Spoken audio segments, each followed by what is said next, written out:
நாளை நமதே தமிழ்நாடு நமதே மாடம்பாக்கம் அகரம் மண்டல் கிளை பிரச்சார கூட்டம் நடைபெற்றது. பாரதிய ஜனதா பார்ட்டி செங்கல்பட்டு வடக்கு மாவட்டம் பாஜக சார்பில் நாளை நமதே தமிழ்நாடு நமதே கிளை பிரச்சார கூட்டம் மண்டல் தலைவர் கண்ணன் தலைமையில் பொருளாதார பிரிவு மாவட்ட செயலாளர் திருவஞ்சேரி ஸ்ரீதர், மத்திய அரசு நல்திட்டங்கள் பிரிவு மாவட்ட இணை அமைப்பாளர் திருவஞ்சேரி செல்வராஜ் ஆகியோரின் முன்னிலையில் மப்பேடு சந்திப்பில் சிறப்பாக நடைபெற்றது.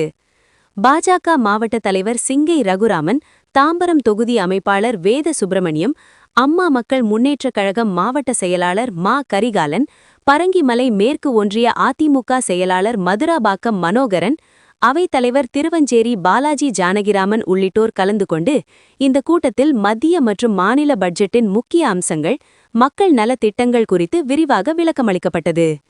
கட்சி நிர்வாகிகள் மற்றும் பொதுமக்கள் திரளாக கலந்து கொண்டு கூட்டத்தை வெற்றிகரமாக நடத்தினர். இந்த தீய சக்தி திமுக ஆட்சியில முத்துவேல் கருணாநிதி ஸ்டாலின் முதலமைச்சராக இருந்த பொழுது 100 நாள் வேலைவாய்ப்பு திட்டத்தில் இன்றைக்கு முதல்ல நாளை திருடுவாங்க. மக்களுடைய கிராமப்புற மக்களுடைய இந்த ஊராட்சி பகுதி திருவஞ்சேரி இங்கே ஒரு 100 நாளைக்கு வேலைக்கு போனாங்கன்னா முதல்ல அது ஒரு 70 நாளைக்கு தான் சம்பளம் வரும். அந்த சம்பளத்தில் ஒரு ஆள் மஸ்டர் ரோல் மன்னர்கள் இன்னைக்கு தானே இப்போ இருக்காங்க.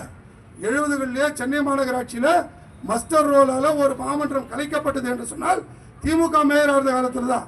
அனுப்பினர் இன்றைக்கு கப்பல் வாங்குகின்ற அளவிற்கு நீங்கள் சொத்து சேர்த்த அத்தனை விஷயங்களும் நடுத்தரில் முச்சந்தியில் வைப்பதோடு மட்டுமல்லாமல் நீதிமன்றத்திலே வைத்து உங்கள் அனைவரையும் சிறைச்சாலைக்கு அனுப்புகின்ற வரை எங்கள் பணி தொடரும்.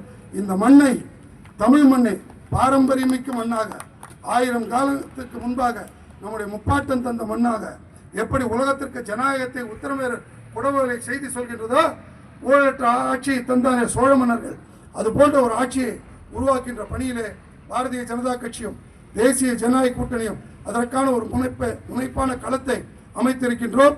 நம்முடைய பயணம் தொடரும். வந்து பார்த்தாரா, இந்த சட்டமன்ற உறுப்பினருக்கு விவோ கிட்ட போன் பண்ணி உங்களுக்கு எல்லாம் பட்டா வருது, அண்ணன் மனோகரன் அண்ணன் சிறப்பாக சொன்னார். பட்டாவே வந்துச்சுன்னா நீ 8 நாள் தான் ஆட போற, எவ்வளவு ஆடணுமோ ஆடு, நீ எவ்வளோ கொள்ள அடிக்க முடியுமோ 8 நாள்ல பில்ல போட்டு அங்கங்க பள்ளம் நோண்டிட்டு பில்ல போட்டு ஃபுல்லா எடுத்துட்டு போ. ஆனால் 2026 சட்டமன்ற தேர்தலிலே தேசிய ஜனநாயக கூட்டணியிலே அண்ணன் எடப்பாடியார் தான் முதலமைச்சராக போகிறார். முதல் வேலையா இந்த சட்டமன்ற உறுப்பினருக்கு தான் நம்ம பாடத்தை கற்றுக் கொடுக்கணும். மாடம்பாக்கம் ஏரிய டூர் வார எத்தனை நாள் ஆச்சு? நீ 5 வருஷமா என்னதான் பண்ணிக்கிற? உனக்கு 15 வருடம் டைம் கொடுத்தாச்சு. எந்த வித ஒரு பணியும் செய்யறதுக்கு மாடம்பாக்கம் ஏரி எட்டி கூட பார்க்கறதுல அவர் ஆரம்ப எம்எல்ஏ ஆகிறதுக்கு முன்னாடி அவருடைய வரவு செலவு எவ்வளவு தெரியுமா? இன்னைக்கு அவரு அமைச்சரை விட மேல இருக்கார். அவ்வளோ பணம்.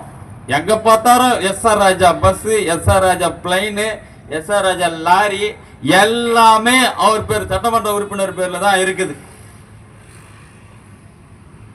இப்படி இந்த சட்டமன்ற உறுப்பினர் மறுபடியும் உங்ககிட்ட புழுகிறதுக்கு வர்றான். நிச்சயம் வருவான்.